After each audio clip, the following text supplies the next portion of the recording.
Good evening, I'm John Carter and welcome to Poland Daily. The Polish President and First Lady met with Pope Francis today. President Andrzej Duda's visit to the Vatican coincides with the 40th anniversary of the late John Paul II's papal coronation. The conversation between Pope Francis and President Andrzej Duda was private and lasted 30 minutes. The pair spoke about Poland and its upcoming centenary of regaining independence. They also talked about the future of Europe and the importance of the family. The Pope is said to have shown his approval of the support the Polish government gives to families. After the meeting with the Pope, the President said they had a very moving conversation. Andrzej Duda also invited the pontiff to visit Poland next year, as 2019 will mark the 100th anniversary of diplomatic relations between Poland and the Vatican. Obviously, St. John Paul II, the Polish Pope who was elected as the Bishop of Rome 40 years ago tomorrow, was also mentioned during their conversation. It was a very touching conversation, as always, a very pleasant one. The Pope wanted to talk about Poland and asked me to give his regards to the Polish citizens. We spoke about Poland, and Pope Francis has stated his utmost approval for the pro-family social programs created by the current government. He said it's absolutely crucial, which I also stated many times, as well as how much it is changing in Poland. We talked about the future of Europe. The Pope asked me whether I see a chance for the European Union to emerge from all the crises surrounding it. I told him that it is possible, but a certain change of mindset is necessary, that we need to return to those values that guided the Union's forefathers in the association's very beginning. On October 16, 1978, white smoke over the Sistine Chapel declared the election of Karol Wojtyła, who assumed the name of John Paul II. To commemorate that event, President Andrzej Duda will participate in a special mass held in the St. Peter's Basilica tomorrow. After the mass, the president will lay down flowers by the grave of John Paul II. The final week of the municipal election campaign has begun. Candidates have just 4 days to persuade the voters. Most recent surveys indicate that a second round of elections will be needed for mayors to be elected in Warsaw, Krakow and Wrocław. Patryk Jaki, the United Right candidate for mayor of Warsaw, met with the former mayor of Madrid, who had 56 kilometers of subway built in the Spanish capital in just one term. They managed to build 56 kilometers of subway in just one term in office. Meanwhile, only 9 kilometers were built in Warsaw over 3 terms.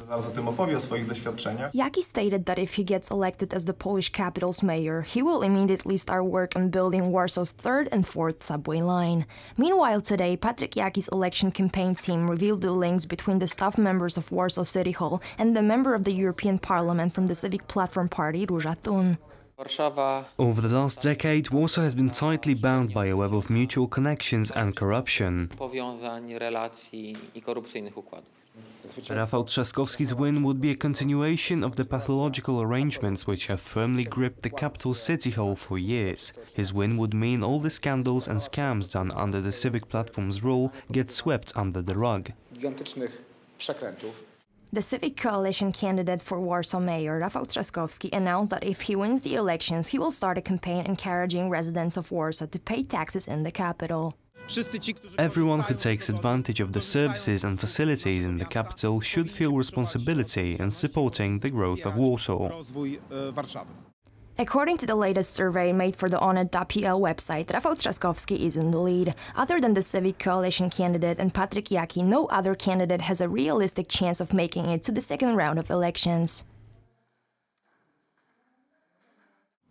During a visit to Warsaw, Czech Prime Minister Andrzej Babis suggested using European Union funds earmarked for security and defence to strike deals with North African countries to reduce the number of migrants coming to Europe.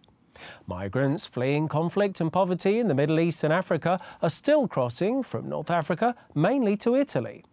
The issue of handling migrants has split the EU, although the number of arrivals is down dramatically from its peak in 2015, when there were more than 1 million. Babis suggested such an agreement could resemble the 2016 EU deal with Turkey, which almost entirely put a halt to the irregular arrival of Syrian refugees in Greece.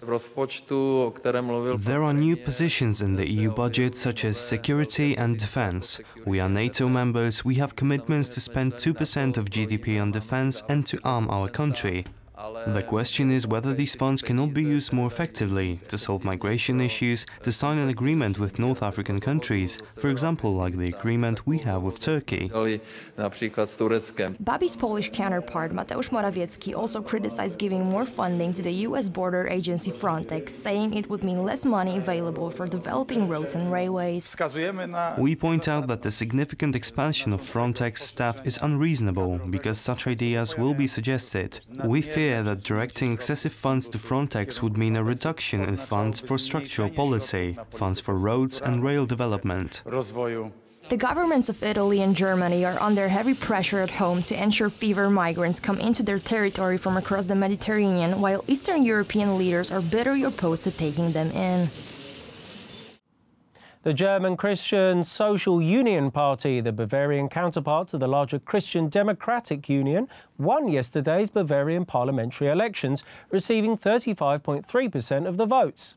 Nevertheless, according to the exit poll for the TV station ARD, the party have lost the supermajority in this election. Should the results be confirmed, it will mark the party's biggest loss in 68 years. A very poor result was obtained by the Social Democratic Party SPD, which won only 10% of votes. The results of the Bavarian election proved to be the worst for the CSU in the last 68 years. This may have an impact on federal policy, where CSU is a coalition partner of Angela Merkel's CDU party. This is not a good election result, but let's not argue about that. We have a clear mandate to form a government. We finally did it. Finally, AfD is in the Bavarian parliament. This is a sign that Merkel should leave. We are the next ruling party. We stick to our tradition. Bavaria is a blessed country. Bavaria finally has the political party that solves problems. The election result has already changed this country. This is a terrible result. All this mess is Angela Merkel's fault. This is the time for us to have a new chancellor. Thank you very much for joining me here this evening at Poland Daily. I'm John Carter. Stay tuned after the break for Poland Daily Weather, and then join me after that for Poland Daily Business.